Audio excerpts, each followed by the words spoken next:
This is the 2021 1045 The Zone High School Media Day, presented by Party Fowl. Now, live from Party Fowl in Cool Springs, here are your hosts, Will Boling and Lucas Panzica, on Nashville's home for high school football, 1045 The Zone. Up in 3, 2. It is good to be back. High school football season, it is here. Welcome to 1045 The Zone's coverage of High School Football Media Day. Alongside Lucas Panzica, I am Will Boling. It is the most wonderful time of the year. We have got 5 outstanding teams ready to talk with you, head coaches, players. Tate Mathews is going to be here later on in the evening. Plus, our first announcement on where the 1045 The Zone High School Football Game of the Week will head in 8 days next Friday. Lucas Panzica, we are excited. We are ready. Let's talk some high school football. It's good to be back. You get goosebumps, don't you, hearing that drum line coming in? It's going to be the same thing each and every Friday on location. We are live at Party Fowl in Cool Springs. A great group has already amassed here. Our first 2 schools are here. We will chat with them coming up here in about 10 minutes. But it's hard to believe, Will. We've been talking all summer about how much it's been flying by. There's always been something to talk about. And then you snap your fingers, you blink, and high school football starts next Friday. It is week 1 of the 2021 season. The coverage does not stop on 1045 The Zone. And again, man, just that drum line. Something about that drum line. Yes, it's great. And we always say that it really does start to catch up to you, and it sneaks up on you. You go through that dead period at the beginning of July. And then from there, it is a sprint to week 0, which is really going on right now. I know Metro Nashville, they've got their jamboree going on tonight. So we send our best, of course, to all the Metro Nashville schools that are scrimmaging. I know there are some other schools in the area that have scrimmages tonight or are kind of wrapping things up tomorrow afternoon as well. But Lucas, it is so good to be back. I know we're excited to talk more about what 1045 The Zone's coverage is going to look like on Friday nights this year. It's going to be you and me, brother. Ryan Albanese, back in the studio. I told Ryan before we went on, Ryan Albanese's voice, it's a soothing, calming voice. It is also the sound of high school football and of fall, the best time of the year. I always get my latte as I drive to the first game. It's something about me. I get a pumpkin spice latte on the way to the first game every year. It's just the taste of fall.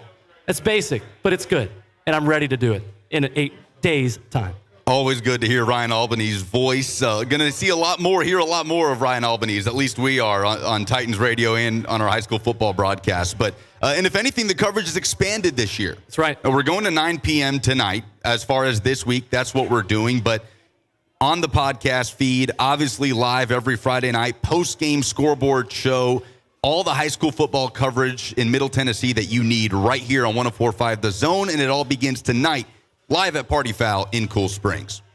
That's right. There's still time to come and join us. I have had the hot chicken tenders and beignets.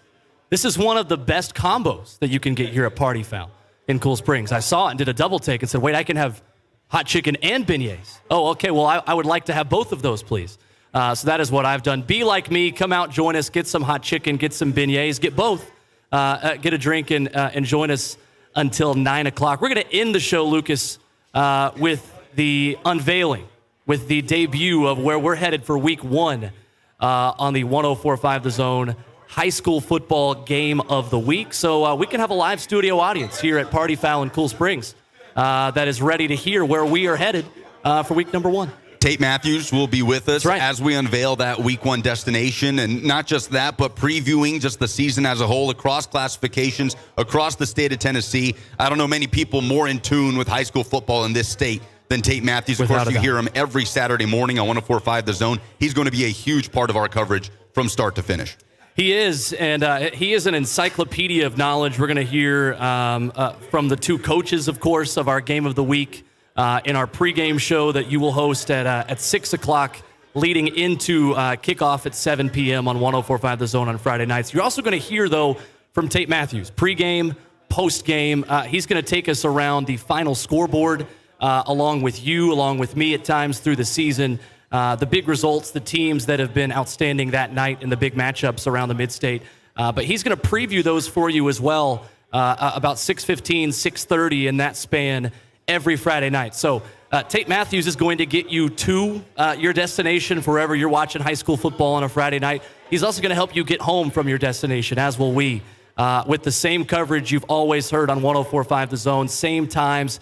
It's going to be a lot of fun. Yeah, wall to wall. Like you said, 6 o'clock pregame, an hour before kickoff of wherever school that we're at, live from the press box of that school, going until 11 p.m. with the scoreboard show from the 104.5 The Zone studios. We're going to be taking calls, reporters from across the state, classifications, schools, everywhere. We're going to be hearing from you. We're going to be carrying the end of some games as we have in the past. Really looking forward to that. And what we're doing at the start of each week, too, to give people a little extra coverage in the lead up to whatever our game of the week is that particular week. So this is a new addition to 104.5 The Zone's high school football coverage. You're going to want to get your favorite podcast app and find 104.5 The Zone high school football game of the week.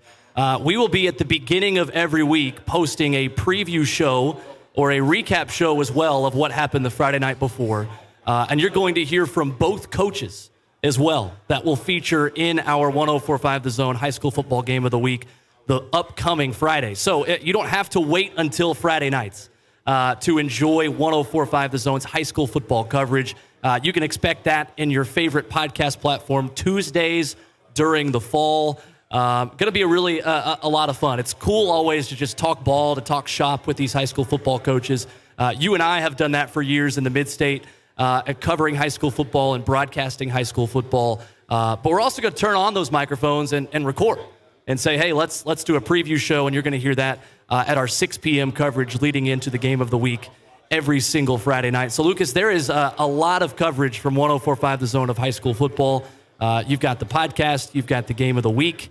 Friday nights are fast approaching. It's going to be a lot of fun. It's about the student athletes. It's about these coaches. Absolutely. Battled through such a tough 2020. Now going into 2021, we want to tell their stories. We want them to tell their stories on the 104.5 The Zone airwaves, whether terrestrial on radio or digital, as you said, on the 104.5 The Zone Game of the Week podcast feed, wherever you get your podcasts. Let's dive in, Will. We got 5 schools here, 6 players. Cannot wait to get into it. And we're going to start with Summit High School coming up here in about 5 minutes. We're going to be talking with Destin and Keaton Wade, future Kentucky Wildcats, now Summit Spartans heading into their senior seasons. I'm going to start the conversation with Destin Wade in a few minutes. That Summit and Independence last year was our week 1 104.5 The Zone high school football game of the week. And I'm curious to remember just how many yards specifically Destin Wade had in that game, because I don't have an official number in front of me, but I would be shocked if anyone had more total yards in a singular game. I think some teams didn't have as many total yards as Destin Wade had in week 1 on 104.5 The Zone last season. Yeah, no doubt. A great school to start with. And one of my favorite storylines of this season, what Summit High School is doing after winning the 5A state title, moving up into 6A, now in Region 7, 6A. And we hadn't even hit on it yet. Reclassification this year is statewide.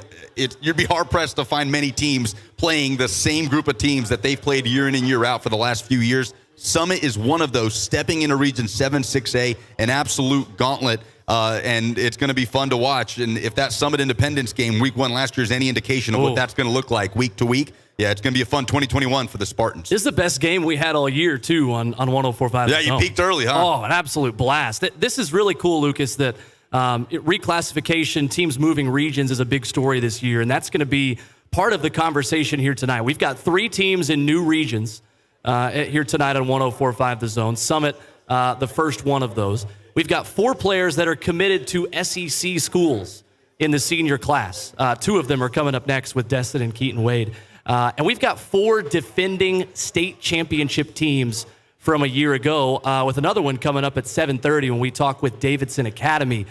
We've got Oakland, CPA, Davidson Academy, and Summit, all defending state champions. And then, we've maybe got the best junior in the state in Marcel Reed and Montgomery Bell Academy, who are going to be coming up at 7:45. There is talent everywhere inside Party Fowl in Cool Springs. Defensive coordinator Ron Lambert of Davidson Academy is in the house. He will talk to us about the Bears. Tight end Brown Norton is here as well. And you talk about domination. Another school, defending state champs, 48-3 in their last 4 years. Cannot wait to get inside the mind of Coach Lambert and Brown Norton. And then into 7:45, staying in the private school sector with MBA, the Big Red, and head coach Marty Uvigard. I mean, You've again, just some, just some domination across the private school sector to go from Davidson Academy to MBA. Well, Marcel Reed is going to be able to pick his sport to play at the next level. Football, basketball. He's one of the most talented athletes in both sports in the mid-state. MBA, another team that's moving regions this year. They go from Division II AAA West. They swap with Brentwood Academy and Innsworth, who head over into Division II AAA West this season. MBA JP2 will switch back into the East region. So MBA is going to start off the region season with Macaulay, the two-time defending state champions in the largest private school classification in the state of Tennessee. That's going to be a great matchup. Looking forward to catching up with Coach Uverard of the Big Red.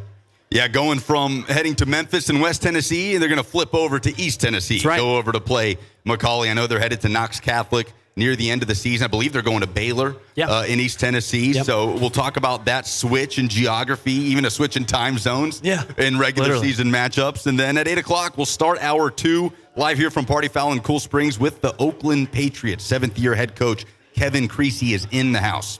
It's incredible what Oakland has been able to do, what they were able to do last season in a 6A state championship game. And we're going to talk with Jordan James, their running back, who is committed to Georgia. 865 of his rushing yards and 16 touchdowns, Lucas, last season came in playoff games. 5 playoff games, and this guy had 865 yards. It was a 15-0 season for Coach Creasy and the Patriots. Looking forward to talking with them. They've got a terrific team, and they're going to be playing Week 2 on ESPN2 in Jackson, Mississippi, which is a pretty cool story to talk to them about as well. So hard to find a hole in this guy's game at the high school level. Jordan James, what he's done with the Oakland Patriots, so we will talk to him. And then last but certainly not least, at 8:15, Christ Presbyterian Academy head coach Ingle Martin will join us. He will be with Langston Patterson as they continue to develop the Patterson brand out of CPA. It's been quite the pipeline out of there with that family. Looking forward to talking to those guys and then finishing it out, of course, with Tate Mathews. Langston Patterson, the 4th of our SEC commits, a Vanderbilt commitment for head coach Clark Lee and the Commodores. Looking forward to talking with him. I tell Ingle Martin this every year I talk to him. Nobody makes a schedule harder than Ingle Martin and CPA. You look at who they have outside of their region, at Independence, Brentwood Academy, MBA, at Cane Ridge, at Oakland. That is as good of a non-region schedule as there is in the state of Tennessee. Absolutely brutal. So can't wait to talk to those guys about that. And then, as we said, Tate Mathews in the final segment. He'll join us in the lead-in to when we get out of here at 9 p.m. Again, live from Party Fowl in Cool Springs. Come hang out with us. We're live on 104.5 The Zone TV as well. Yes. Twitter, Twitch, Facebook, YouTube. You can hang out with us there and on the 104.5 The Zone airwaves. Will, let's dive in. Let's do it. Looking forward to it. When we come back, we are going to talk to head coach of the Summit Spartans. Coach Brian Coleman is going to join us. Looking forward to talking with him. Looking forward to talking some Summit football and a new classification in 6A. Let's do that next. Let's kick off the 2021 high school football season. Summit High School, followed by Davidson Academy when we come back on 104.5 The Zone. There's only one place to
2.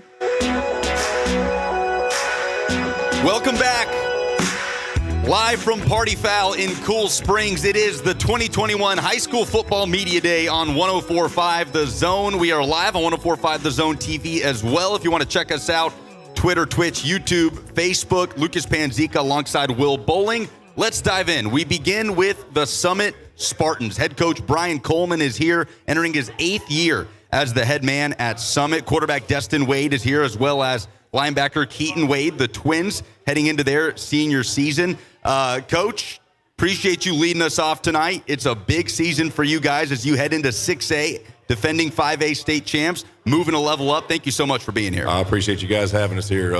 Yeah, you're right. I mean, you get rewarded for winning the state championship. Here you go, 6A. Here you go, one of the toughest regions in 6A. So, it's going to be a fun year. Not much on the lull or motivation. I mean, now we're got to prove ourselves again, going to the 6A in that Williamson County region. So, the guys have done a great job. We're very excited about it. A lot of great teams in the region, a lot of great teams in 6A.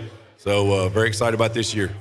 Coach, I know last year's team has the identity, of course, as a 5A team. And on paper, this team will, of course, have a different identity, a different story. But I'm always interested in hearing from coaches over an offseason how an identity of a team and kind of a personality of a team can change over an offseason.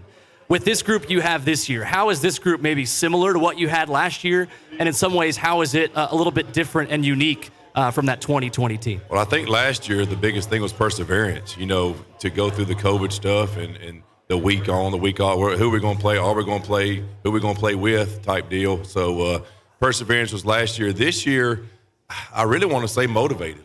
I mean, I think they have a lot to prove. I think they feel like they have a lot to prove because they're saying, oh, well, you just won the 5A state championship, so what are you going to do in 6A? Right. So I feel like they're motivated this year. So Destin Wade, Keaton Wade with us here. I was kind of teasing this in the opening segment, and I'll go ahead and reveal the number now. 506 total yards for Destin Wade in week 1 on the 104.5 The Zone high school football game of the week last season. How incredible is this guy as your quarterback and as one of the leaders on this team? I mean, just a great leader, leads by example. It's a lot of yards. That's half a season right there. That's a whole lot of yards. And then he even cramped up and he missed about a series. Right. I remember that too. It was kind of hold on, let's get him back. But just a great young man. Both of them were voted team captains this week by the team. So a huge recognition for them, and they deserve it. I mean, just great kids, just great to be around. So kids like that, you just want to be successful, and it's fun to watch them be successful.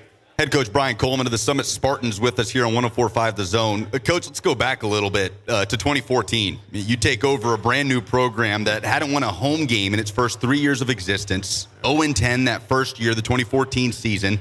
Let's fast forward to 2021. You're 26-4 your last 2 years. You're coming off a state championship season at the 5A level, and now you move to the most challenging region in the mid-state, if not the state of Tennessee, at the 6A level.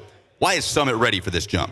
I think because of the program. I mean, when we went in and the 0-10 year, it was tough. But, we kept held to our guns and, we're going to do this right. We're going to build in the weight room. We're going to build it by young men that want to be here, that are motivated and just great young men. And, I mean, slowly built it up. I think it was a 4-6, 6-4. I think then a 12-2 or something like that. So, steadily built it up and just great kids. And it's a great school, great administration, and it's fun to see it grow. It's fun to be around. It's fun to coach great kids like that. So I feel like we've done it right. I feel like we built a program. You're at Henry County to start, at Spring Hill in week 2, then at Brentwood to kick off your region slate. You don't go home until September 10th, week 4, against Blackman, stepping out of the region. What's the challenge in waiting that long before finally getting back to get home and start your home campaign? I think that's okay. We really don't worry about home and away. Last year through the playoffs, we were away at Beach, away at Henry County, and then the state championship game. But we're not worried about that. It's just the competition. I mean, Henry County first week, that's who we put out last year. They're probably a little bit mad at us right now, if that makes sense. You know what I mean? So that's going to be a tough game in the Spring Hill. And then, you open the new region with Brentwood, one of the best teams in the state of Tennessee at their place. So, just great teams, a tough schedule, a tough non-region schedule. You got Henry County, you got Beach, you got Shelbyville, you got Blackman, Spring Hill. That's a tough non-region game to go along with a tough region. So I've gone. I've asked about one twin. Let me ask about the other one. Keaton Wade, of course, outside linebacker. Played some running back at time for you guys as well. Give me the scouting report on the field and off the field for another one of your team captains. Just another great young man. I think the length that he has, the athletic ability he has to rush the passer with his hand on the ground from the edge, or drop in the flats, or play any kind of pass coverage. He could probably man up a wide receiver if we asked him to. But just the diversity that he brings, and offensively, he might see some time in offense. We'll see. We're not going to let that cat out of the bag yet. But just a great young man, football smart. Great young man off the field also. Got to wait 8 more days for the first tape of Summit High School. Yeah. In that time frame from week 0, talking to you guys right now in week 1, what's the biggest thing that you guys need to work on and improve on to be ready for week 1 in Henry County? I'm just worried about being in shape. You know what I mean? And I know they have the reasons for the heat, but the heat index, the stuff that, you can't go out, you got to be in the gym. Well, we're in the gym. We're really not getting used to the heat as much as I think we should. We had to go this morning at 5:30 a.m. just to beat the heat. And it was the heat index, I think, was 73, and it's usually like 106. So I'm just worried about them being in shape. We push them in practice. We're going as much as we can in practice, but that's nothing like a game type situation. I mean, and what 500 yards last year in week 0, first week against Independence, and he was gassed, and our team was gassed, but. I think that's the biggest thing we're, skeptical about. Coach, last thing for me before we get Destin and Keaton in here. Correct me if I'm wrong. You returned 9 starters on the offensive side of the ball, 7 on the defensive side of the ball. We know how important these 2 boys are to your season this year. Who else do you need to rely on this season? Brady Pierce, no doubt. Brady Pierce, a slot receiver. We're going to move him around a lot. And our starting safety, just a football smart kid, making plays. State championship game, had a pick 6. So, glad about him. Just a football-savvy kid that a coach on the field. Last thing, bonus question for you. I don't think he's here yet. He's going to join us for the final segment. But Tate Mathews has alleged, we're live at Party Fowl at Cool Springs. He has alleged you do not do well with hot chicken or maybe just spicy food in general. How do you respond to these allegations? I'll just say Tate Mathews. I mean, can you believe a word he says? Can you believe a word Tate Mathews says? When it comes to meat and 3 stuff, I'll believe anything Tate Mathews says. He's taking his little lunchtime break every week. That must be nice. I love it. Coach, thanks so much. Appreciate you joining us. Thank you, guys. Thanks for having us. That is Brian Coleman, the head coach of the Summit Spartans, embarking on a journey into Region 7 6A after winning the state championship at the 5A level. We will bring in the Wade boys, Destin and Keaton. Destin Wade, the quarterback, 5A Mr. Football finalist, the MVP of Region 5 5A. Completed 62% of his passes last season, 1,390 yards, 19 touchdowns in the air, over 1,500 yards on the ground, plus 18 touchdowns. It's pretty good. And we are joined by the 506 total yard man, Destin Wade, with us here on 104.5 The Zone. How are you? Great to see you. I'm doing good. Thank you for having me. Absolutely. So I want to take you back to that week 1 game because I tell people so much that's one of the best high school football games I've gotten to watch. What's the biggest thing you remember from that game? Just as a team as a whole, just coming back from a first half that we didn't do so well at. And then just competing and working as a team to just to make those last plays in the last seconds. So, yeah. I know a lot of the talk is going to be about the 6A jump in a new region. How excited are you guys for the new challenge of jumping up to 6A? I'm very excited. We're going to see all these great teams, and I'm really excited to compete against them. I know it's going to be a hard schedule, but I think we're going to be prepared for it. And we're just going to have fun with it, so it's exciting.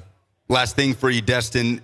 Obviously, like Will just said, getting set to jump to the next level, at least at the prep level. Well, next year you're going to be jumping to the next level in the SEC. You're committed to play for the Kentucky Wildcats. What kind of opportunity is this to prove yourself on a bigger stage at the high school level before trying to do it in Lexington at the best college football conference in the country?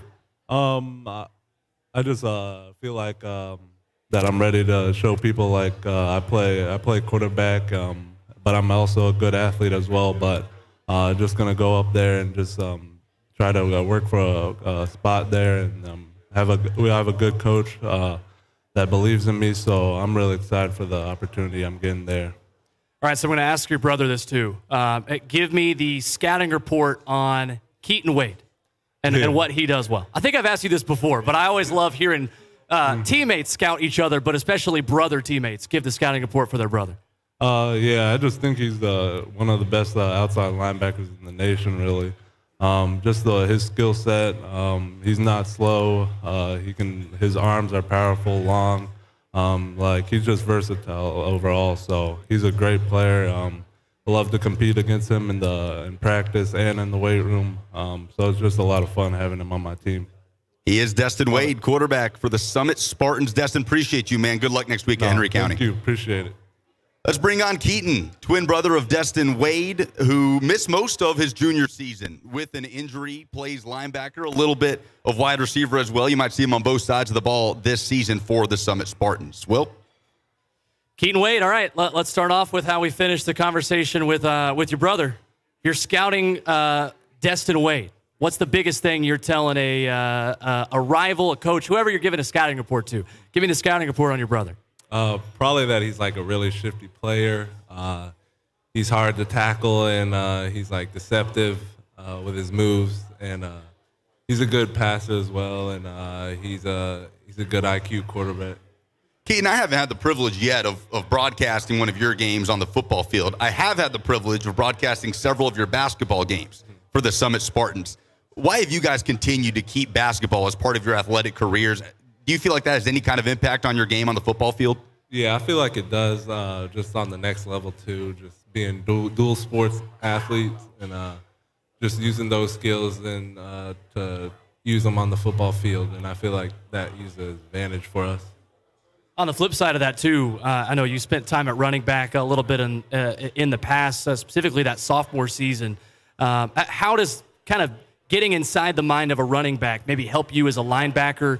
How does one side of the ball kind of contribute to the football IQ on the other side of the ball? Yeah, I feel like it's easy to know where the holes are at and where we're expecting them to be at. I just feel like when you're just tackling, it's easier to tackle. You know their moves when they don't use them.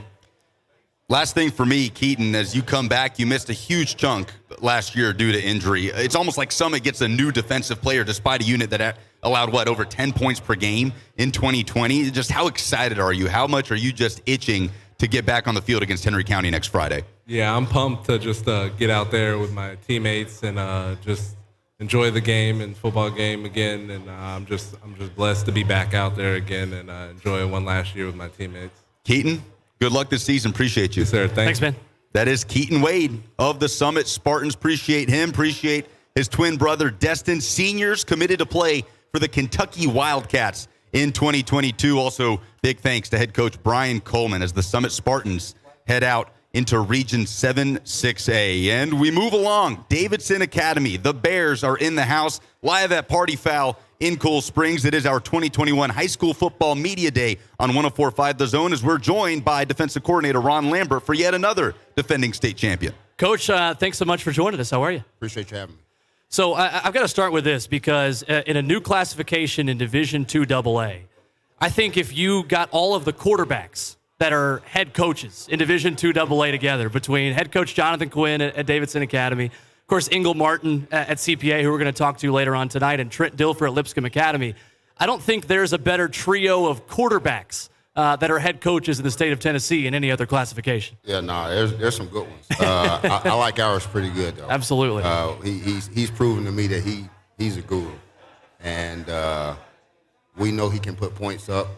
Obviously, it's going to be a little bit tougher for us this year going into this new region with CPA and Lipscomb and some of the other schools, good pasture. So, we're looking forward to it. How much of an advantage is that for you guys as a defense to be able to go up against your own offense every single week in practice? And you mentioned Coach Quinn as a guru.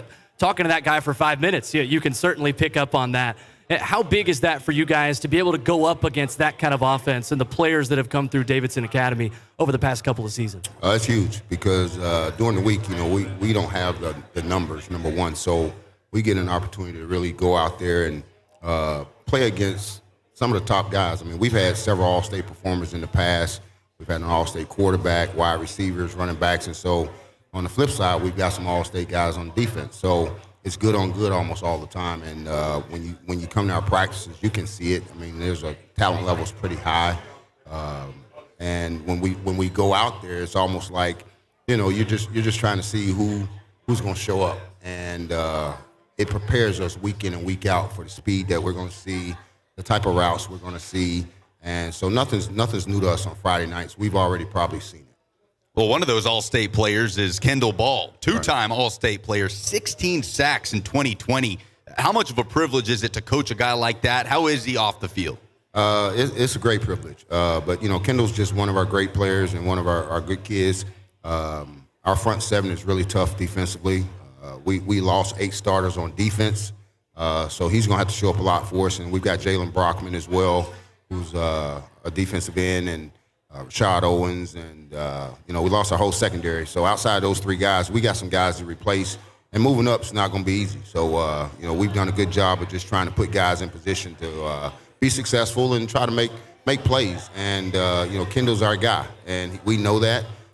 Surprisingly, a lot of people didn't block him last year. And a guy good for y'all. yeah, look, a guy ends up with 16 sacks. That's pretty good. But as a team, we ended up with 32 sacks.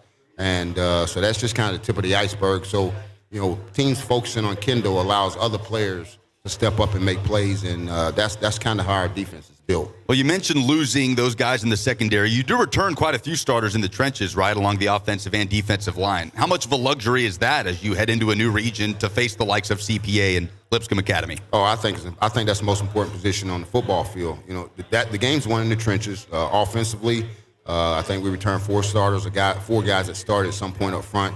Defensively, we returned basically everybody up front. Yeah. We play about 9 deep on the defensive line because we're an odd front, so it's not a matter of us getting tired. We have plenty of guys that can fill in. Some guys play both ways, some guys don't.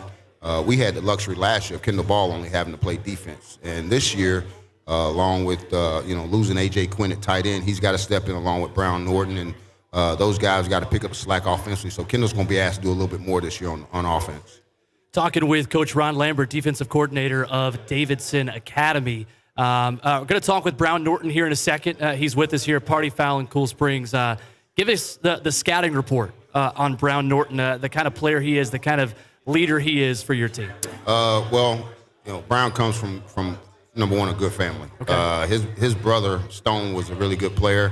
And to have to follow that guy is tough. And being the younger brother, I'm sure there's a little bit of pressure, but Brown's evolved. He has grown.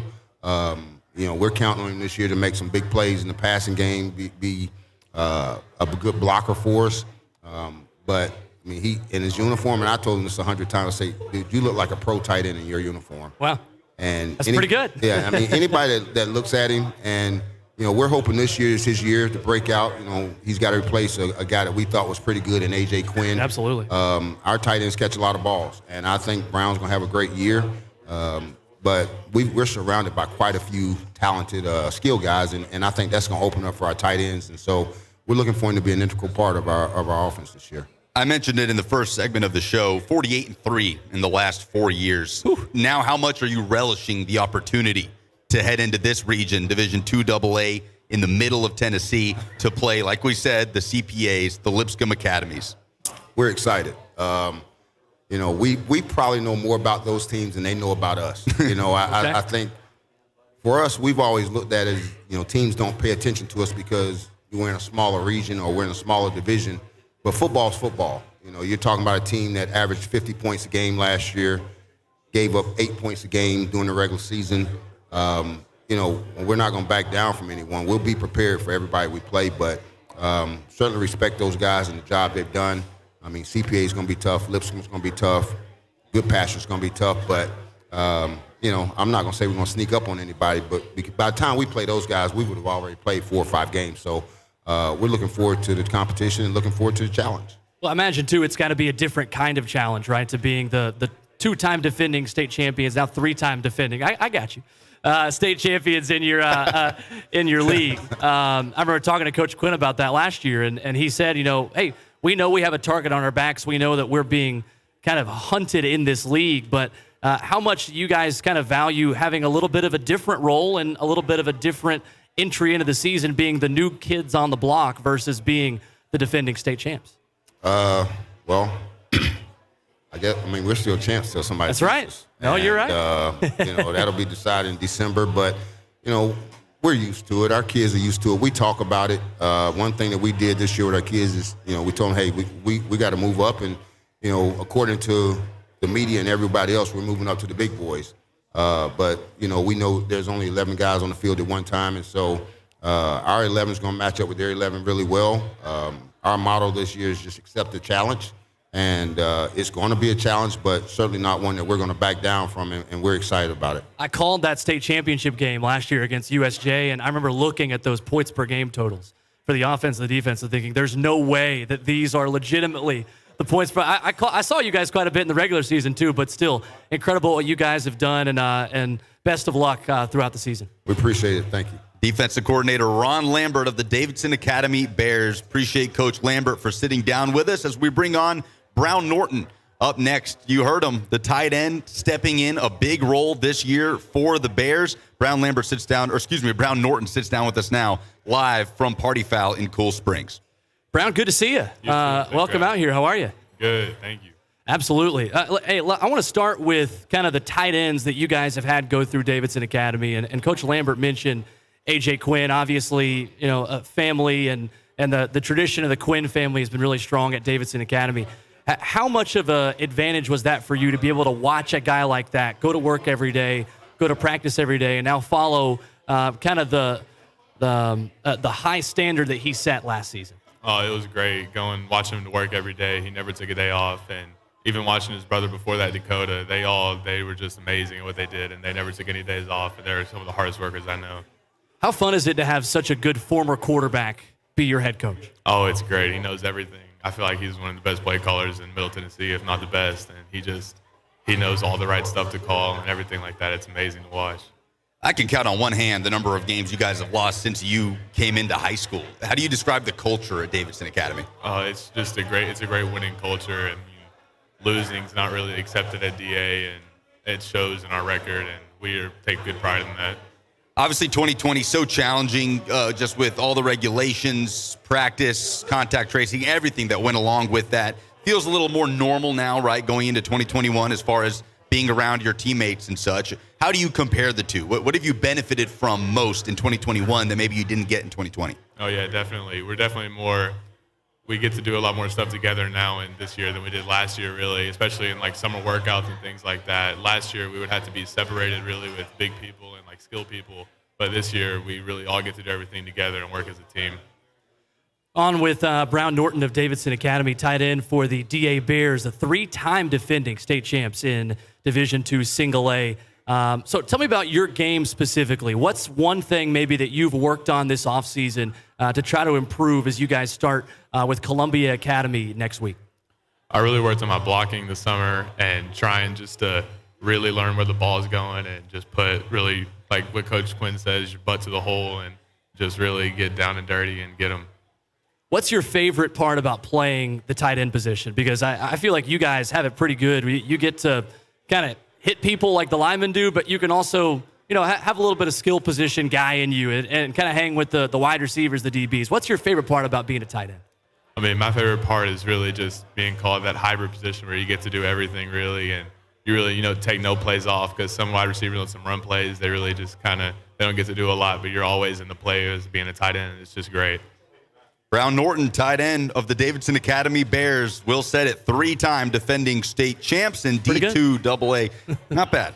Not bad. Brown, thanks so much, man. Appreciate you sitting down with us. Good luck next week. They kick off next Friday against Columbia Academy at home, August 20th, week 1 of the 2021 season. We'll hit a break, coming back and finishing out hour 1 of the 2021 High School Football Media Day on 104.5 The Zone. Montgomery Bell Academy, the Big Red, sit down with us up next, live from Party Fowl in Cool Springs. We'll be right back. Witness the passion that unites us all. Touchdown, Tennessee! Wow! The Vols play here.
we have a lot of long tenure, some established cultures, and one of those are sitting in front of us right now. The Montgomery Bell Academy Big Red 11th year head coach Marty Uverard sits down with us. Coach, how are you? Doing great. Thanks for having me. Thank you for coming. Absolutely. We are excited to talk with you, excited to talk with your quarterback, Marcel Reed, coming up here in a couple minutes as well. As you kind of look back on last season and transition to this year, I asked the same thing to Coach Coleman a minute ago. It's always cool how different teams kind of develop their own personalities, their own cultures from season to season. What's the biggest thing that sticks out to you about this group that's maybe unique from last year or unique from past teams that you've had? This year is very unique. We've got a lot of kids, first-time players, and we're only returning 2 starters from last year's team on offense. Wow. And so it's all new. It's new faces. I'm still learning their names almost. Right. But on defensive side of the ball, we returned 6 starters. But still, there's a lot of new faces, and just the experience factor that we're trying to practice and get these guys used to perform under the lights. Absolutely. I remember talking to you last year and talking about your quarterback, Marcel Reed, and the jump he was making at the time from his freshman season to his sophomore season. Yeah. You've had another offseason under your belt with Marcel Reed as your quarterback. What's the biggest thing he's been able to improve on? What's the biggest thing you're working with him on as he goes into his junior season? I think his feet, one thing he's been working on really hard, just getting his feet in the right position. He's got an incredible strong arm. He can make most every throw. And just getting his feet in the right position and then making his reads, multiple reads. We've gone from when he was a freshman, him just basically trying to survive with a one-read kind of progression, but now he's starting to understand defenses and coverages and able to throw the football with multiple reads. Coach, if you wouldn't mind just leaning in a little bit more towards the mic so we can fully get you here. Third-year starting quarterback, Marcel Reed, has been doing it since he was a freshman. Could you just kind of contextualize how rare that is at this level of high school football in Tennessee to be able to rely on a guy for not just 3 years, but for 4 years? Yeah, it's pretty incredible. When he was inserted his freshman year against MUS, it was just obvious that we were on the sideline after the first couple of series. This kid can play, and from that point on, he just got better and better. And like you said, the competition we played, the caliber of players that every Friday night is it's just really amazing what he's been able to do as a young kid. You mentioned his debut against MUS. His last football game that he played, also against MUS in the state semifinals, a loss as your season ended 6-3. Obviously, a crazy campaign. So much went into the 2020 season, but how much of a chip on its shoulders does this football team have? Yeah, I think it bothered us all. We had a 14-point lead in the second quarter, and we were getting ready to go up 21 right before the half. And we ended up, having not a very good second half. And MUS, a really good football team, well coached. Bobby Austin came back, and it was a tough loss. But our guys taking that to heart, and we've been really working hard in the preseason now. Coach Marty Uverard of Montgomery Bell Academy with us here on 104.5 The Zone. So from playing a lot of those Memphis schools in Division II AAA West, now switching over to the East. Yeah. Some more traditional games and rivalries that you kind of pick back up. But that first region game against McCallie, what a way to get back into the other side of region play in Division II AAA, the 2-time defending state champions, and then also at Ravenwood week number 1. I imagine you're going to learn a lot about your football team pretty quickly. Oh, for sure. For sure. Ravenwood, everything we hear, and their quarterback and their running back and defensive backs, very talented, and Coach Hester does a tremendous job. And then right after that, we have Pearl Cone, and who Coach Burnetti's been there forever, and we've had some great battles, and he does a tremendous job. So you look at our schedule from top to bottom, it is really hard. We think it's one of the hardest schedules NBA's ever played. Coach, appreciate you sitting down with us. Good luck this season. Again, opening up, like you just said, next week at the Ravenwood Raptors. Thanks so much. Thank you for having me. Thanks, Coach. That is Marty Uverard, the head coach of the NBA Big Red, heading into year number 11 at the helm. As we said, they'll open up next week at Ravenwood. And then Pearl Cone, McCauley at home to kick off region play on September 3rd, week 3. That is the life of the Montgomery Bell Academy Big Red, but certainly they wouldn't have it any other way as quarterback Marcel Reed joins us now, going into his 3rd year as the starter, only as a junior. Marcel, how are you? I'm great. How about you guys? Doing good. Hey, we're excited to be talking high school football. I know you guys are ready to hit the field. We just talked to your coach about week 1 at Ravenwood.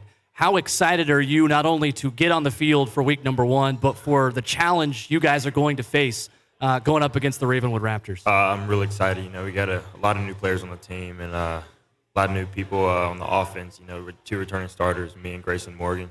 So, trying to get everything right now, and I think we're going to do a pretty good job this season because I think we're all pretty good at learning what we're doing this year. And I think we're going to have a great offense and as well as a great defense. And I'm just happy to be playing against Ravenwood this season. First game, you know, the public school and private school rivalry. And, Absolutely.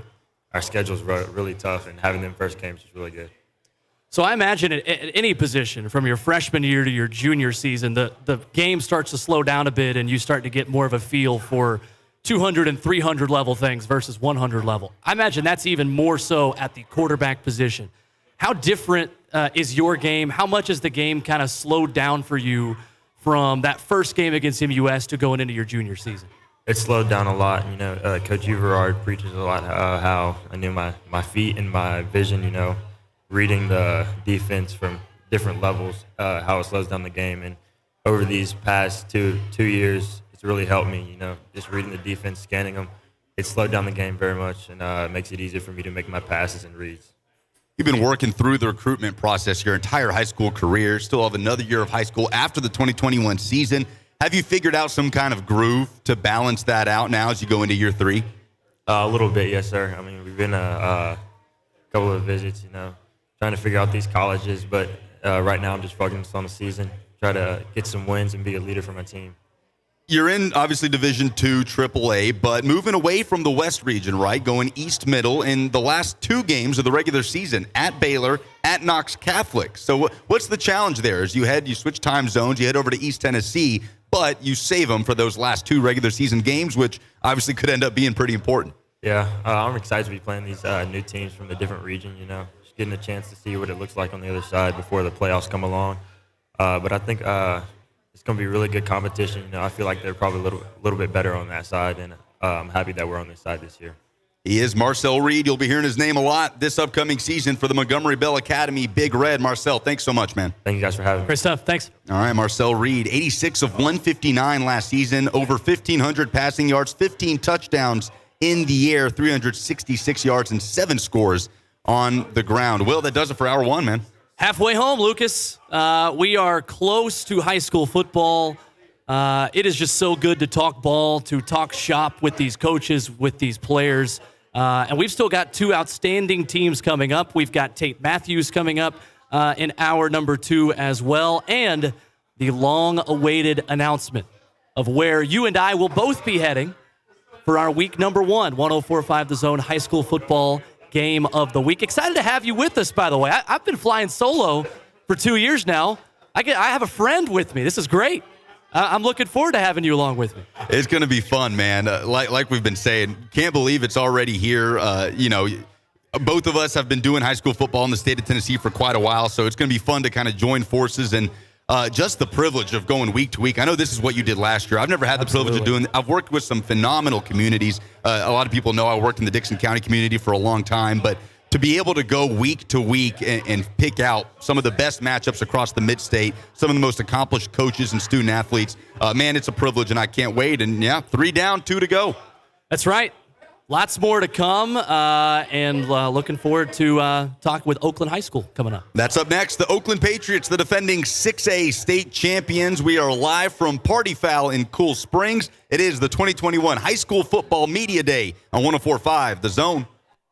The year's best diamond buying opportunity is right now. For a limited time, Genesis Diamonds is doing something unheard of. They've cut the price on the largest and most beautiful selection of GIA diamonds you've ever seen. Now through August 22nd only, all GIA certified diamonds have been marked down an extra 20%. 20% below Genesis' already guaranteed best price on all GIA certified diamonds. It's Genesis Diamonds' spectacular GIA Diamond Extravaganza. Your chance to buy a GIA certified diamond the same way jewelry store owners buy theirs. Don't be surprised to see other jewelry store owners, even diamond wholesalers, shopping alongside you at this event. But it's for a very limited time, and you need to shop now for the best selection. Rounds, ovals, princess cuts, cushion cuts, pear shaped, even fancy yellow diamonds. From a half carat to 10 carats, from $1,500 to $500,000. For a limited time, get Genesis Diamonds.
I've been 3, 2.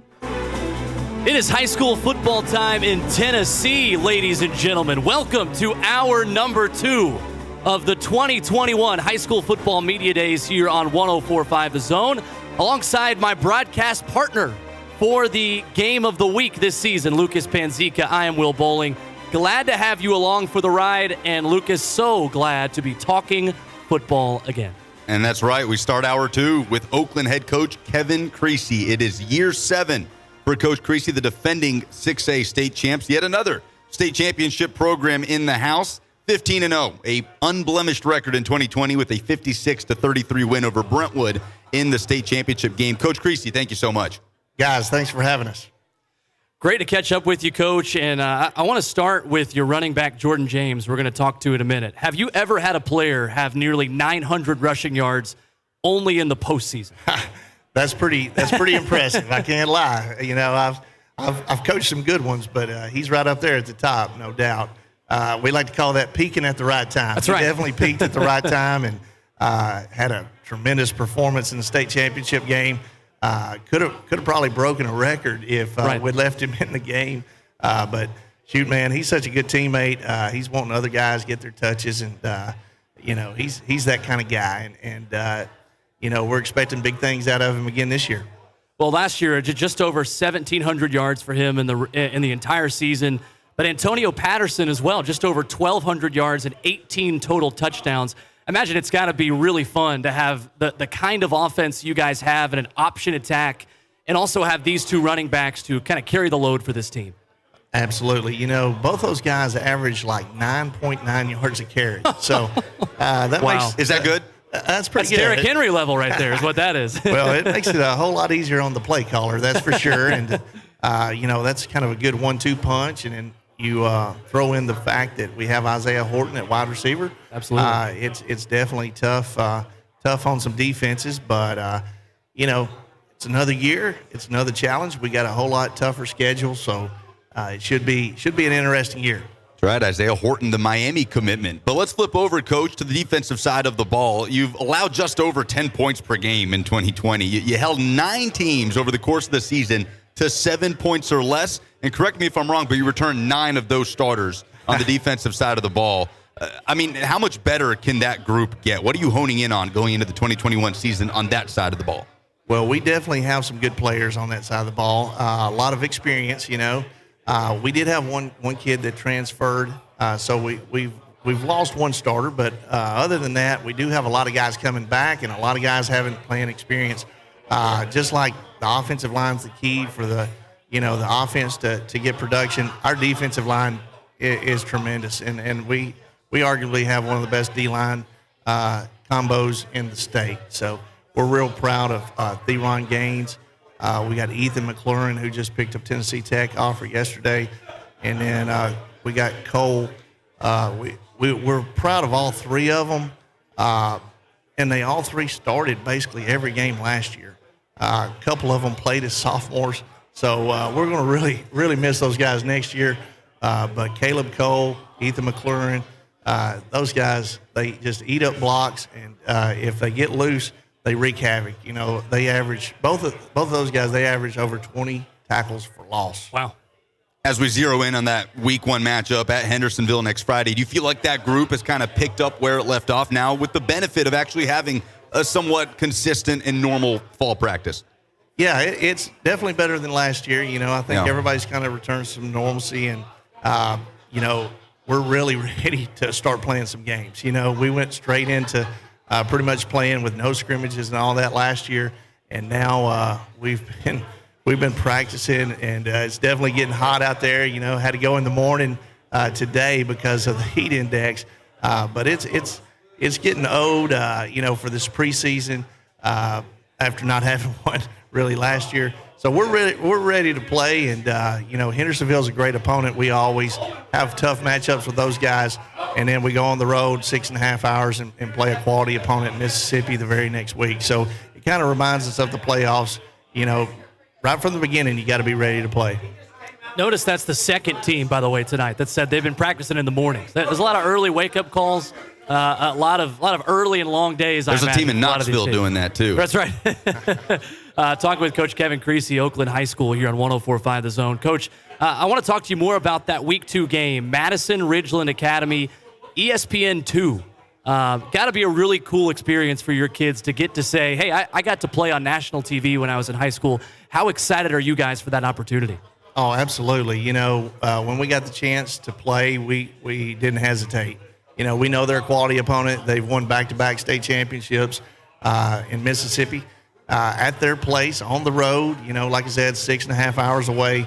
But what an opportunity for a bunch of young guys to get to represent the mid-state and get to go down there and compete against some of the best down in Mississippi. But like you said, on the worldwide leader of sports, That's ESPN right. too. It's pretty good. How can it get any better unless you're on ESPN? So. That's right. Well, I'm glad when I asked this next question, I don't get the deer in headlights look I got from every coach last year. Because I'd ask every coach doing this last year, hey, what's the biggest thing you guys need to work on for week 1? And it was always just, oh no. Really worried about, that first game with a COVID summer and everything that had been going on. But this year, what is the biggest thing that you guys want to improve on, the biggest thing that you need to work on heading into week 1 against Hendersonville? It's always week 1 is kind of an adventure. You got a lot of new guys playing that maybe haven't been playing, and you got new guys plugged into different positions. It's just one of those deals where you just try to get through week 1 1-0. Not every time can you start a season 1-0. Half the teams are going to be 1-0 after week 1, and half of them are going to be 0-1. And we know which side we want to be on. And then, of course, we think the greatest amount of improvement goes from week 1 to week 2. So you can tell a lot about a team week 1 to week 2. Should be interesting. Hey, you point us to the camping gear. I'll do. Snowboarding? Just on Pathfinder. It's got intelligent 4x4. Hit the backcountry. Aisle 18. And the boat. Are you sure you can do all this? Upton Pound's towing. We're good to go. Where's the scuba gear? Return to rugged. New 2022 Nissan Pathfinder. Available intelligent 4x collisions or provide enhanced traction in all conditions. Always monitor traffic and weather conditions. Towing capability varies by configuration. See Nissan Owner's Manual for proper use. We'll come back whenever, Ryan. 1 hour Mick. Ryan, you got us? Will, you got me? Yes. Gotta look careful, Ryan. Is it hard? Finding new team members is the most important. Yep, I got you good now. Could it be? It's more about finding. Should we just finish this About 3 breakout? minutes. We can teach you to fix air Let's just go conditioners. in whenever That's the it says easy we can. part. But I thought. To succeed at 1 hour, you need to put others first without even thinking about it. Ryan. So not everyone makes the cut? Gotta look. Just dropped. So you're saying. Background No, checks. listen. Yeah. Outstandingly reliable. Then you could be a 1 hour tech? Then you get an interview. It dropped on this end. Team members into your home, Ryan. Standards cannot be high enough. Well, it was completely silent on this end, so I don't know.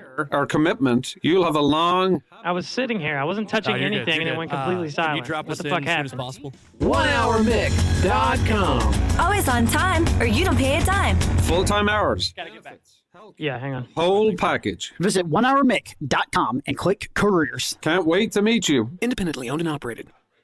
1045 The Zone. Up in 3, 2. We are back at Party Fowl in Cool Springs. Cut off a little bit briefly, chatting with head coach Kevin Creasy of the Oakland Patriots. Coach, I'm trying to figure out exactly where we were there when we got cut off, but week 0 for everybody. Week 0 for everybody, but you do start next Friday at Hendersonville. If you wouldn't mind taking us inside that matchup a little just bit. like right there, we got to adjust and overcome. Adapt. We're real curious to see some of our new guys that haven't been under the big lights of Friday night and see how they react. And I think it's going to be really, really enjoyable to see those guys that moved on from our JV team coming up and playing varsity and playing big-time football. And, it's a great competition with Hendersonville every time we go there, and it's going to be a great crowd. They have a wonderful environment. So it's always great to go on the road and play the Commandos. So, Coach, last thing for you before we talk to your running back, Jordan James. I want to ask you specifically about Jordan and just how he's matured as a running back and as a player on and off the field since he first got to you at Oakland High School and now getting ready for his senior season. Yeah, Jordan, along with Isaiah, they both had a ligament issue in which they got cleaned up in the offseason, so they could be even better, I think they're going to be 100% this year. But it's a real testament to those two about, what a good teammate they both are because they played hurt all year and never griped about it, never missed a game, had to make a lot of doctor's appointments. We kind of kept it, quiet. But for those guys, to get highly recruited and be highly touted, a lot of people would have probably opted out or checked out, and they never did that on their teammates. So I thought that was big for them. And because of that, they've got a lot of respect of their teammates. So that's just the right, what they're made of is they're made out of the right stuff, and you can win with people like that. Coach, thank you so much for sitting down with us. Good luck to you this season and next Friday against Hendersonville. Absolutely. Thank you, guys. Thanks so much. That is Kevin Creasy, the head coach of the Oakland Patriots. Let's talk to a future Georgia Bulldog. Senior running back Jordan James getting set to sit down with us. Just go down the list. All state, all region, of course, in 2020. 182 rushes, 1,752 yards, just under 10 yards per carry. 26 touchdowns on the ground. Add in 8 catches, 180 yards, and another score. And Jordan James sits down with us right now. Jordan, how are you, man? Appreciate you sitting down with us. I mean, we're close. We're days away from next Friday's opener at Hendersonville. How you feeling? I'm feeling good. Getting prepared with the team, so ready to go. So, Jordan, tell me about playing with a guy like Antonio Patterson. I mean, there's no way there's a better 1-2 running back punch between you and Antonio Patterson. And really, from game to game, that 1 and 2 can kind of switch back and forth. How fun is it to have such a loaded backfield at Oakland High School? Yeah, like you said, there isn't a better 1-2 punch than me and him. It's honestly, it's great because it takes a lot of weight off your shoulders. You're not like, I'm never the workhorse because we have guys that can do the exact same stuff I can do, So walk me through the biggest things you've learned through your career. You've had a lot of carries since you were a freshman, now all the way getting ready for your senior season. What's the biggest improvement you feel like you've made in your game from junior season and getting ready for week 1 next week in Hendersonville? I feel like the game slowed down as I went on in high school, but I feel like I really understand it. Like as far as blocking assignments and stuff like that, I really tried to pick up on the little things this year, and I feel like that's going to make a difference in my game. How fun is it to play in a wing T offense? I mean, I know there are not a lot of colleges that are going to run the kind of scheme that you're running, but just how much of a blast is it to kind of play in this throwback style of offense? It's the option, it's the triple option. The defense doesn't know who has the ball. I imagine that's got to be pretty fun for a running back. Yeah, it's confusing for a lot of defenses, so it's just good getting everybody the ball and, yeah. Looking down the list here, Jordan, a couple hundred yards shy of a 2,000-yard season last year. You averaged almost 10 yards per carry, 27 total touchdowns, no fumbles. To me, that sticks out more than anything on those numbers.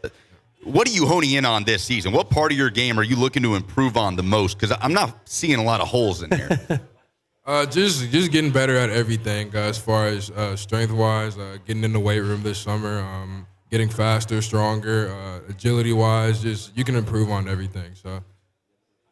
Next week, you're at Hendersonville. Yeah. Detail that matchup a little bit. As far as preparation, where are you guys at in that process as you finally get back to a bit of a normalized fall camp, right? Yeah, we've been preparing for them this week. We'll get a lot more into it next week, but it's just great. It's week 1, so you got to be excited for it. I'm excited to play with my guys again. Last thing for me, Jordan, as we talked to Jordan James, running back for Oakland High School. I know you've shut down your recruitment. It is all Georgia Bulldogs for you. Why was Georgia, why was Kirby Smart the right fit for you? I feel like I had a great relationship with Coach Dale McGee, the running back coach at Georgia, and Kirby Smart, and it felt like home when I went down there. They showed a lot of love when I went down there, so I feel like that was the right decision for me. I feel like a lot of us that cover high school football and college football are talking about this being one of the better classes in the state of Tennessee that's come out of Tennessee in a really long time. How much do you keep in touch with a guy like Ty Simpson out in Westview and some of these other guys that are really highly touted recruits that you're going to be playing with or against in the SEC? Yeah, I keep in touch with those guys. A lot of us we'll play against each other 7-on-7. We'll play with each other. Ty Simpson, Isaiah Horton, Cameron Miller, Barryon Brown, people like that. That's a lot of talent right there. Yeah, not bad. Was it important to you to get that commitment out of the way before diving into an attempt at a repeat state championship season? Yeah, I feel like I just needed to get that out of the way and focus on my senior season. So it was just kind of a weight off my shoulders. Jordan James, senior running back of the Oakland Patriots. They're going to look to do it again. They haven't lost since this guy's sophomore year at Oakland, 15-0 last season, and they'll try to do it again starting at Hendersonville next Friday. Jordan, thanks so much, man. Appreciate you. Thank you for having me. Thanks, man. All right, one more school to go, 4 down, and we will keep it right here. Live from Party Fowl in Cool Springs, Christ Presbyterian Academy. Up next, head coach Ingle Martin will sit down with us. Langston Patterson will join us as well. D2 AA in Middle Tennessee as we continue on 104.5 The Zone's 2021 High School Football Media Day. Yeah, and we're joined by the head coach of the CPA Lions. Coach Ingle Martin is with us here on 104.5 The Zone. So I was talking with Coach Lambert at Davidson Academy earlier tonight. between now two really good quarterback head coaches, yourself and Trent Dilfer, of course, in D2AA. Now you add Jonathan Quinn. There can't be a division in Tennessee that's got better former quarterbacks as head coaches than Division II-AA. And you left out maybe the best one, Bill Whittemore. Oh, yes. Bill was one of the best high school quarterbacks around. That's right. Played Kansas, brought them back to life. Anybody who can get Kansas winning is a really good player. So, we definitely have a good league and excited about this year. So I remember asking you this exact same question last year, and this is always something at CPA I know you guys pride yourself on, and playing a really tough non-region schedule. We just got done talking with Oakland. I know you guys are going to go down there on October 7th to face a really good Patriots team. But, Coach, I look up and down this non-region list.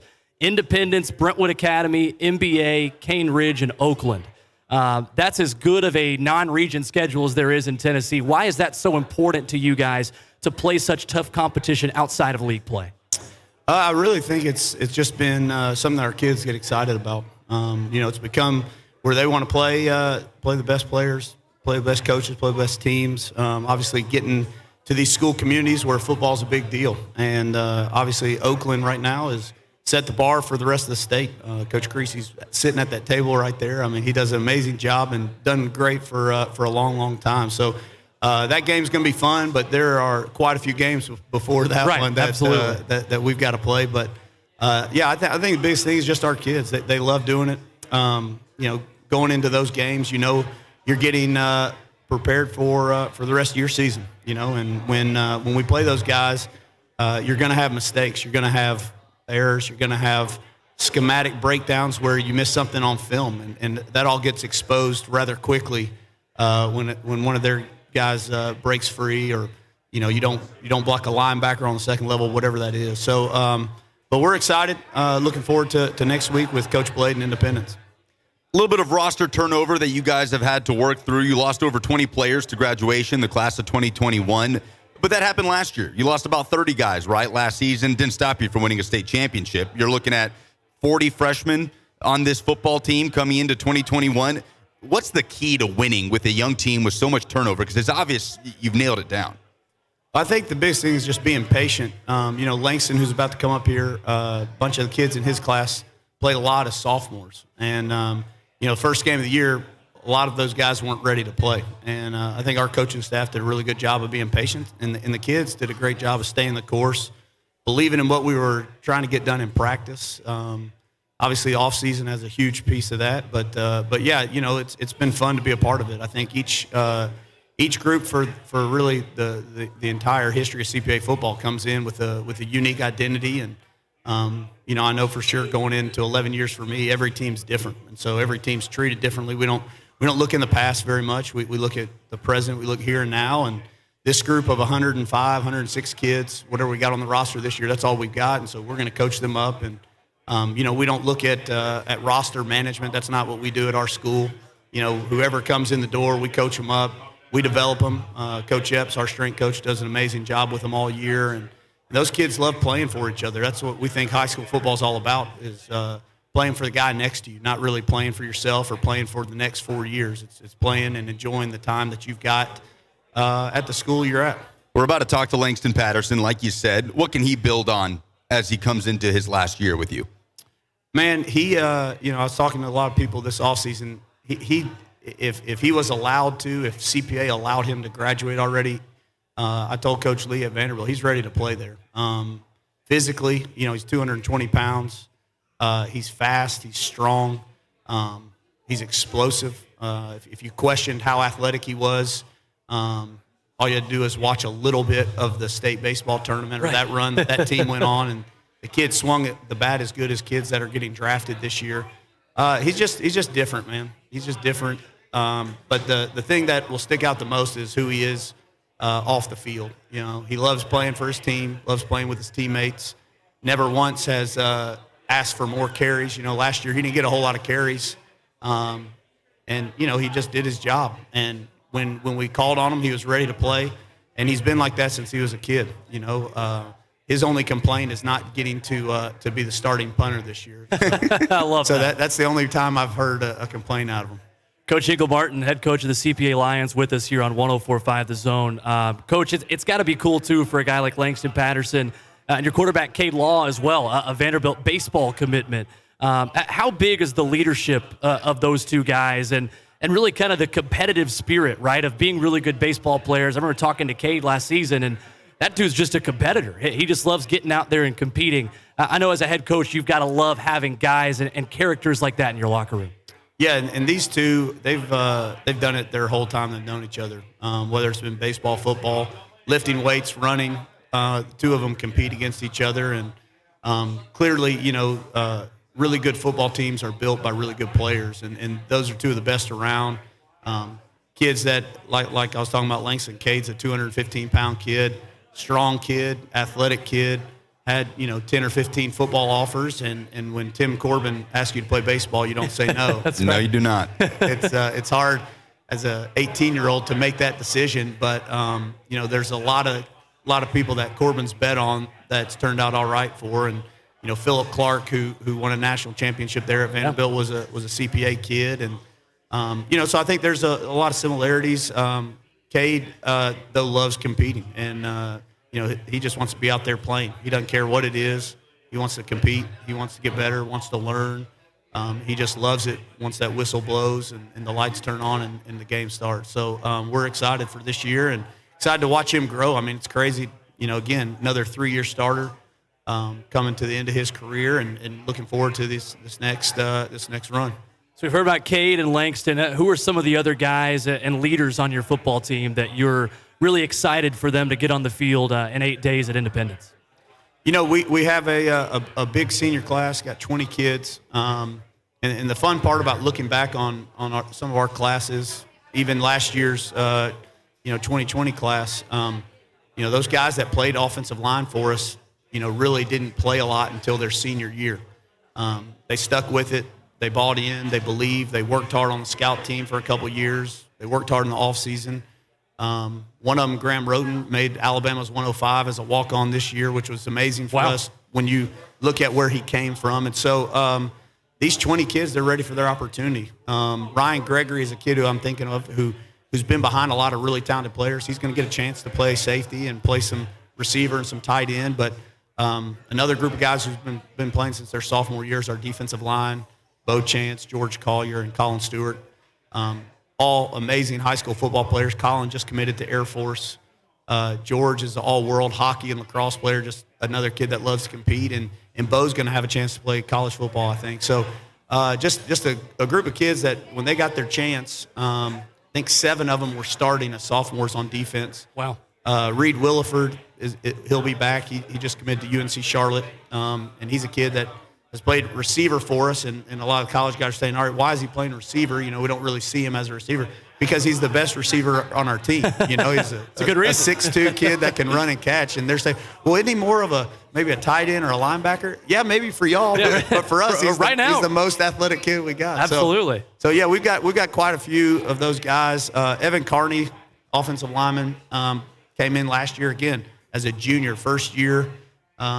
Getting a chance to start, played at all state levels, got Division I offer. So, again, great football teams are made of really good players. And these kids all loving playing for each other. And, the part that's fun for us is watching these sophomore and juniors kind of come into their own and start stepping in some of those leadership roles.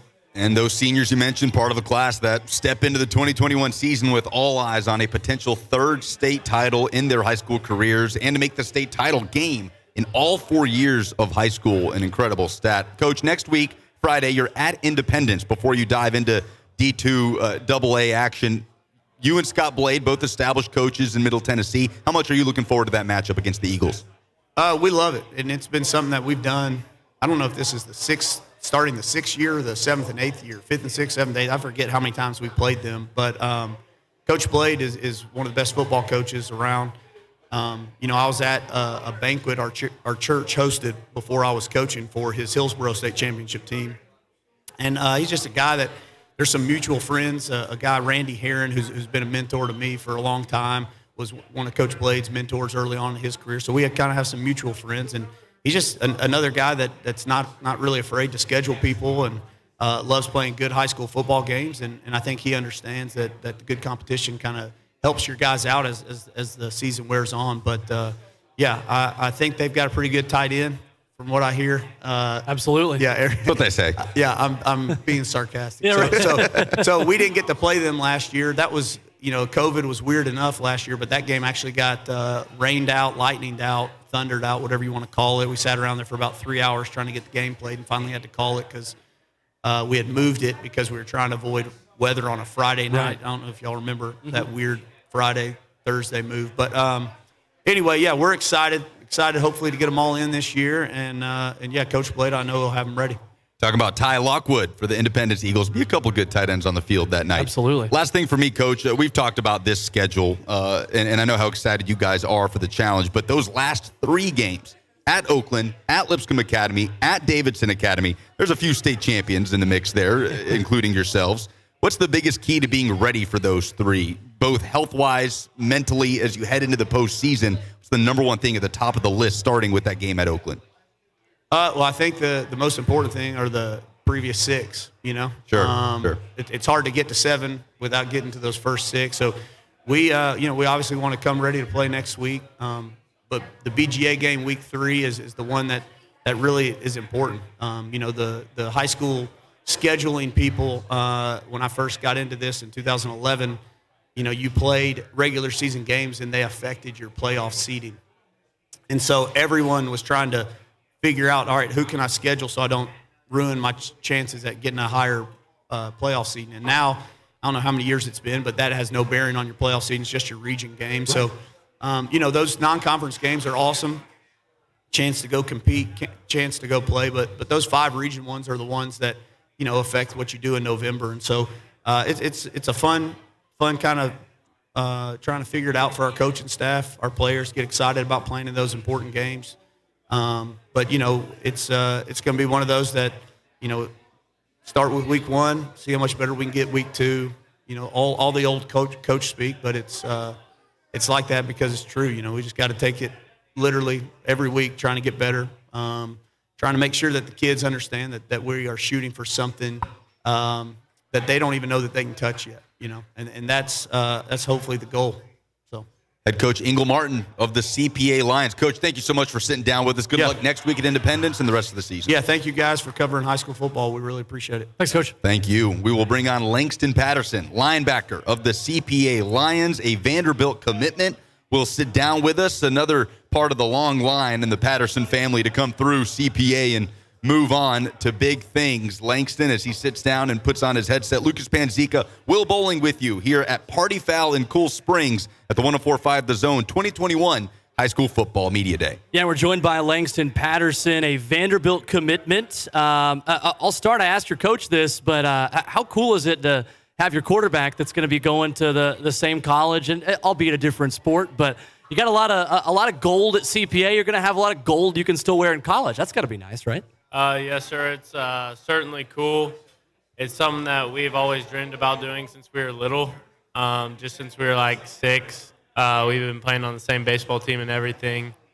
And we've always talked about going. We went to the same we went to the same middle school, went to the same high school, and always thought it'd be cool if we played in the same college. And it's just really just a dream come true. CPA linebacker Langston Patterson with us. I know you come from an outstanding football family. Your dad, your brother, your uncle. How early did you kind of know, like, okay, I'm going to do this football thing too, just like everybody else in my family has done? It's not really about that, just, the family stuff. But I've always enjoyed it ever since I was little. Always just enjoyed going out there and knocking heads. My dad certainly loved the game and loved to watch us play. And it was just fun to always, have something to compete with your brothers against and everything, which was really cool. He never pushed anything really, too hard to where it wasn't fun anymore. My brother actually thought he was going to play baseball up until his junior year of high school. And then I just never knew until my sophomore year. I was kind of like my sophomore year is where it clicked, like, hey, this is what I'm doing. This is what I'm passionate about, And building off of that, that's a few SEC schools now starting to be represented within the Patterson family, right? Your dad, Wes, played at Alabama. Obviously, you're going to Vanderbilt. Your uncle, Mike, played at Kentucky.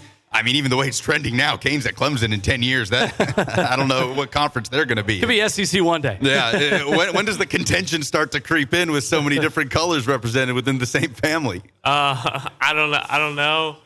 I just think my dad's always going to pull for his boys, and if we one day meet up someday in the SEC or wherever it is, I think he'll just be pulling for the defenses. I love it. Good Perfect. stuff. I said it with Coach Martin. This senior class, what you guys have been through, you're looking at an opportunity now to win 3 state titles after being to the state championship, if you're able to make it, for all 4 years. How special of an opportunity is that for you guys? Yeah, it's really cool. I mean, we're still a little salty. We thought we got robbed in the ECS game.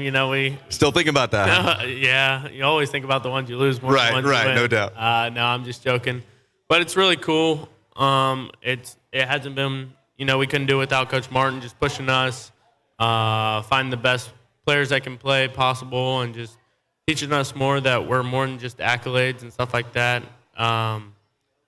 He just shows us what it looks like to be a true man, which is really cool, and all the football stuff just comes with it. It comes from a mentality of just we before me. Right. Just play for the brother beside you, because it's not about yourself or anything you do. You just got to play selfish because it's the guy, or selfless because you're playing for the guy right next to you. Langston Patterson with CPA with us. So linebacker and running back.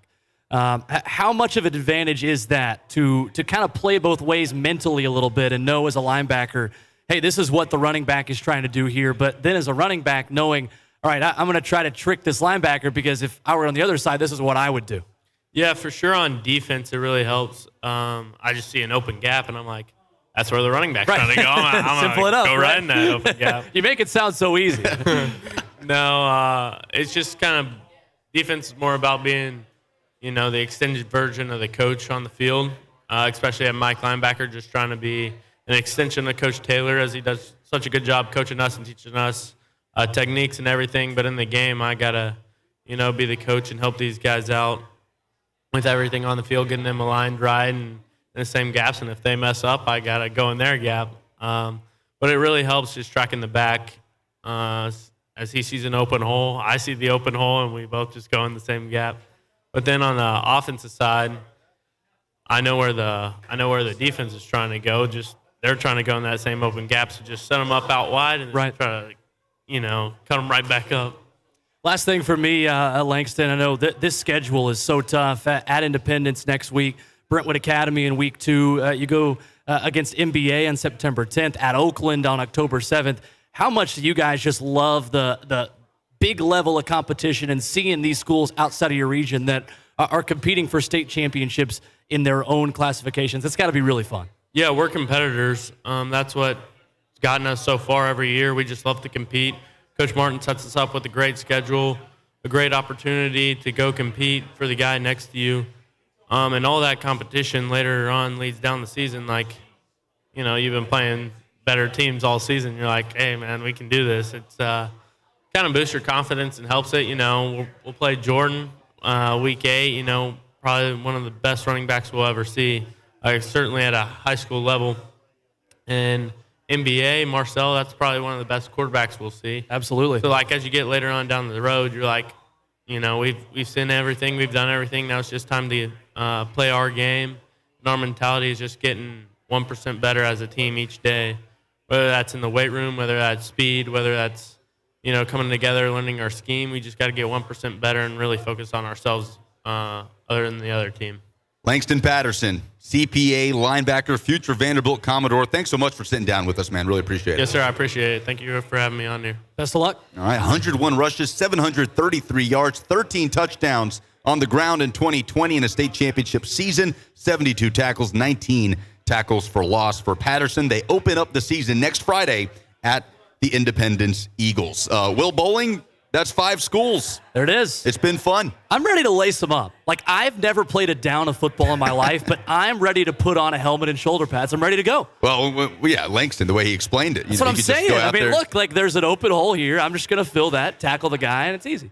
No, this has been a really cool night. Been really cool to talk with a lot of these schools, with Summit, Davidson Academy, MBA, Oakland, and, of course, CPA. There is a lot of talent that's been in this room that has talked into this microphone, certainly more talent than when we talk into these microphones, at least when I do. But it's been really fun, and there is still fun to be had. Right. There's a jamboree happening tonight. There's several scrimmages happening tonight across the mid-state. So we were not able to have any Metro schools represented here due to that. So we do want to hit on that. And we're going to talk to a guy that knows all there is to know about Tennessee, Middle Tennessee, especially high school football. That is Tate Mathews. We will take a look at the outlook for Metro schools, region shakeups, classification shakeups across the state of Tennessee. And we finish out the hour with Tate Mathews and our high school football media day live at Party Fowl. And Lucas, when we come back, we are going to tell the people of Nashville where you and I are headed week number 1. The 104.5 The Zone high school football game of the week is back, and we've got a good one, week number 1. We've got our schedule ready to go through most of the season. We're going to tell you where we go every week at halftime of the current game, and then spend some time, of course, with Tate Mathews every week in our post-game show, getting you ready, of course, from what just happened the week before. But for our next game of the week coming up, we're going to start that routine coming up next. We unveil week number 1 of the Zone high school football game of the week. You might have heard from one of them tonight. You might not have. It's possible. I'm not going to say anything. It's possible. A possibility. Stick around to find out. Tate Mathews next, live from Party Fowl in Cool Springs as we round out our 2021 high school football media day on 104.5 The Zone.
with us at Party Foul. Tate, how you doing?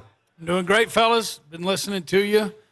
Doing a great job. And I know a lot of people are glad that you brought the Friday Night Lights back, or Friday night 104 game of the week. A lot of people wanted to know, and it's exciting. And I know you guys are going to do a great job with it. Glad to watch you all take it and run with it. Well, appreciate you. It's going to be so much fun. We're going to unveil our week 1 destination here in just a few moments. But 5 schools here, Coach. Summit, Davidson Academy, Montgomery Bell Academy, Oakland, CPA. Those 5 programs, obviously you know these coaches so well. What can you say about just those 5 and the cultures that they've established in Middle Tennessee high school football? Oh, yeah. I mean, it's unbelievable. And the thing that I love, and that's one of the things I love about high school football, you all got to see it. All those head coaches are, you can take any of them and you'd be happy to have your son play for them, but they all have their own way about it, right? So Coach Martin, probably the youngest of the bunch. And I don't know if you all noticed, he brought Langston Patterson, but he's got Williams Martin, class of 2032 with him. You'll be talking about him in about 10 years. But, yeah, man, what Coach Martin's done at CPA is unbelievable. The run they've been on, 3 state championships, 3 runner-ups, and, really just play all the teams in the non-district that not a lot of people want to scrimmage them. I mean, or not a lot of want to play them. And you see what Coach Creasy's done at Oakland, and I think it's pretty cool. You've got 4 head coaches in the state that have won state championships at 2 different schools. Well, 2 of them were here tonight, and Coach Creasy and Coach Uverard. Coach Uverard may be the oldest guy. You know who the other 2 are? The other 2 coaches to win state titles at 2 schools? 2 different schools. Gary Rankin. Yep. And Carlton Flat? No. No, I didn't think so. Fill us in. Scott Blade. Scott Blade. Of course. Coach Bowers was the 5th, but he's not coaching football anymore. Scott Blade, right. who will host the CPA Lions next Friday. It would be easier to tell you where Coach Bowers, by the way, hasn't coached in the state of Tennessee, especially in the private school side. That guy's been everywhere. There you go. Yep. Yeah, I mean, but the thing I'm proudest of is what Coach Coleman's done at Summit. I heard you all talking about it at the beginning. They were 0-10, and watching how those guys play hard for him, I think has been really, really cool. They all have their gifts as head coaches, but I really have loved watching that. Those guys play hard for him. You saw the Wade boys. They love him. It's been really neat to watch. But, yeah, great coaches, great lineup you had tonight. Well, Lucas, it is that time to announce where we are headed 8 days from now. Next Friday night, Lucas Panzica hosting our coverage, and on color commentary, I'll be back on the play-by-play mic. It is a big one. Public versus private. Montgomery Bell Academy at Ravenwood. A week from tomorrow on 104.5 The Zone. Can't wait.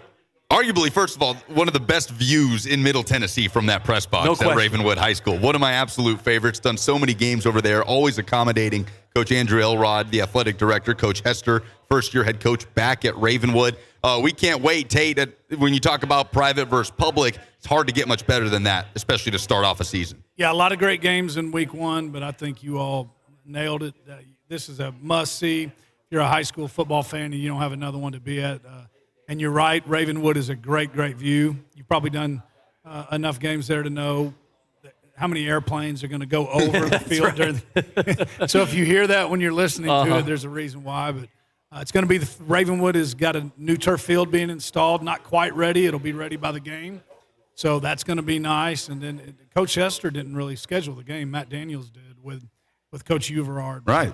It's going to be fun. You talk about all the great quarterbacks coming back this year in the mid-state. You got, you were talking about Marcel Reed, junior quarterback, one of the best one. Well, Chris Parsons is a junior too. Right.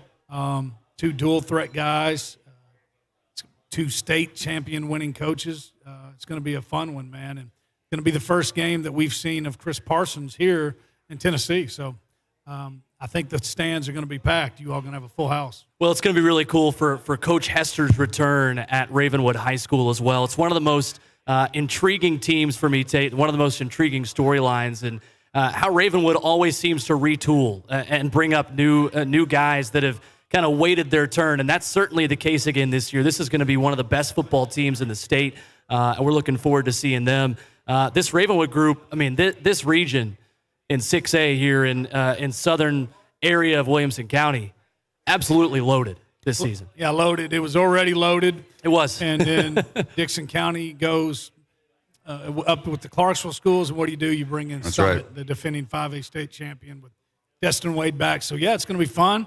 Used to be one team in that Williams County region was left out of the playoffs, and now there's going to be two, which means two really good teams left out. But, the one thing that's going to be interesting to see about all these teams, you look at Coach Martin with CPA and Cade Law, a running quarterback, a passing running quarterback. It's tough. Marcel Reed. Okay, well, these are non-district games. I've heard Coach Martin say it for years. We got to win our region games to get the best seed we can. So it's going to be interesting to see. Coach Hester wants to beat NBA. Coach Uverard wants to beat Ravenwood. But how much do you run Chris Parsons? How much do you run Marcel Reed? Because you need Chris Parsons against Brentwood, Independence, Summit. You know what I'm saying? Have you ever seen a running back have 900 rushing yards in 5 postseason games like Jordan James did last year? I think that goes underrated. If he was anywhere but Oakland, and you just talked to him, we sat there with him. He loves Coach Creasy in that program, but he's getting the ball 20, 25 times a game. Without question. And his freshman year at Brentwood Academy, he did. Yeah. Winning a state title there as a freshman. I mean, he's doing all that with about 9, 10 yards a carry. I mean, he'd break every record. It'd be Jalen Hurd type stats if he was somewhere where he was in a single eye. And that's the other thing. I think one thing with Oakland that a lot of people are losing, Ian Schlachter, the quarterback that was there for so long. He didn't pass for 3,000, 4,000 yards, but he led that offense. He managed that offense, ran that offense, and I think that's a big question mark for Oakland. But when you got Jordan to hand it off to, that's pretty big. We weren't able to have any metro schools here tonight, unfortunately. Jamboree happening as we speak. A lot of scrimmages across the mid-state happening as well. But what are you looking forward to? What's kind of the number 1 and 2 storylines across the metro schools that you're most excited about in 2021? Well, lately, if you're talking metro, you got to talk Pearl Cone and Coach Brunetti. And I don't know, have you all ever had him on? If you haven't, it's always an entertaining interview. Sure is. Love Coach Brunetti. But one, they've kind of been the cream of the crop along with Cane Ridge and Metro, but they're moving up from 3A to 4A.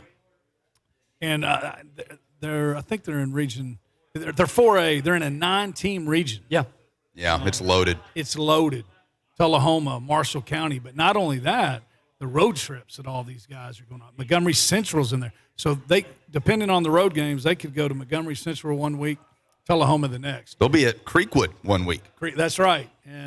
But they brought in some people that helped in the spring with the weight room, and the reports back they are loaded, and they're ready to go. The Metro guy. And I think the other Metro storyline is them starting late last year and really getting no practice together.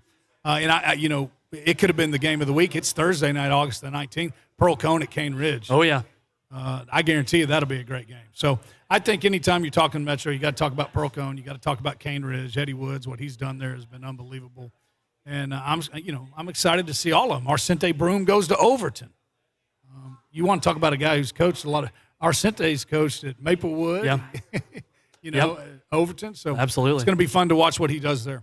So many schools moving classifications, moving regions, staying in classifications, but moving to different regions. You got, like we said, metro schools like Pearl Cone going to Dixon County to play Creekwood. Are you acclimated by now? Or just as far as digesting all these changes, is it going to be a week-by-week process of remembering, oh, wait, they don't play in that region anymore? A little bit, yeah. I mean, I had to remind myself. Upperman, I'm excited about that. Yeah. Now, let's all be honest here. I mean, those guys, I'd let my sons play for – I think Adam Kane's one of the most underrated guys in Middle Tennessee at Without a doubt. Upperman. Tony Bernetti. Let's be honest. Why did Pearl Cone leave 3A? One of the coaches who's won multiple state titles at 2 different places. Old Gray Rankin at Alcoa. That's right. But same deal. Upperman, they moved up due to enrollment. They go to 4A. Beach and Gallatin are now going up to 6A. Mount Juliet goes down to 5A. I think with Beach and Gallatin going up and what Coach Crabtree's done at Beach is unbelievable. I think maybe, Beach and Summit go to 6A. I think Henry County's probably got to be the favorite 5A, but, man, they got a brutal schedule. Their non-district or non-region schedule is brutal. So, I think those are the ones that are – it's going to – I think week by week you're going to have to remind yourself. Well, and you read my mind because I was going to ask you about Mount Juliet, a team we hadn't talked about yet tonight. That's a really good 6A school that has won a lot of games with head coach Trey Perry over there. They do a great job with that program. Going down to 5A, I know they're happy to not have to draw Oakland on the other side of the bracket in the early stages of the postseason every single year. That's a group that I know has had high expectations at the 6A level every single season. You know they're going to have high expectations now as well in 5A. Yeah, no doubt. And nobody wants to see Oakland in the playoffs. Well, that's right. and if they don't have to see them in the playoffs every year, they Coach Perry's got a state championship appearance or two. You know, they're playing Maryville a lot, like the way Oakland has for sure. That's right. And now that Oakland couldn't get over that hurdle, and now they're the ones. And so I think they'll be. Yeah, I think they're going to be really good at in 5A. And again, with Beach and Gallatin going up. Last thing for me, Tate, it's so great picking your brain about high school football. It's just so great talking ball with everybody who's been here.